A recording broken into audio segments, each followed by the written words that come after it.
Camp নুতে match জিতেও Copa del রেতে টিকে থাকা হলো না বার্সেলোনার। সেমিফাইনালের মঞ্চে গোলের হিসেবের মারপ্যাচে পড়ে যায় বার্সা। ডিফেন্ডিং চ্যাম্পিয়ন হয়েও সেমি পর্ব পার করতে পারেনি বার্সেলোনা। আতলেতিকো মাদ্রিদের 4 গোলের ঋণ শোধ করা হয়নি ডিফেন্ডিং চ্যাম্পিয়নদের।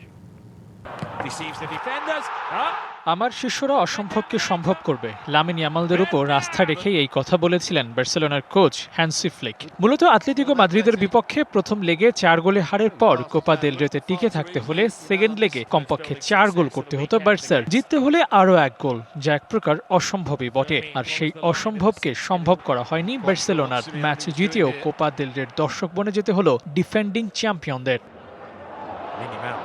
ম্যাচের বয়স তখন 29 মিনিট। বহু আরাধ্যের গোল পায় বার্সেলোনা।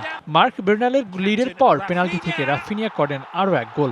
হ্যান্সি ফ্লিকের সেই কথাই যেন প্রমাণ করতে শুরু করে বার্সেলোনা। 2-0 গোলের লিড নিয়ে বিরতি থেকে ফিরে 72 মিনিটে আরও 1 গোল করে মার্ক বের্নাল। ব্যাস, হিসেব অনেকটাই সহজ হয়ে যায়। আর একটা গোল পেলেই বার্সেলোনা হবে ঝুঁকিমুক্ত। কিন্তু এখানেই আসল খেল দেখায় আতলেতিকো মাদ্রিদ, যার জন্য প্রস্তুতি ছিল না Barcelona. Colour expert dark sap এবং মাইল্ড অন হ্যান্ডস টেকনোলজি সমৃদ্ধ অরিক্স অ্যাডভান্স ডিটারজেন্ট পাউডার, আপনার লন্ড্রি এক্সপার্ট।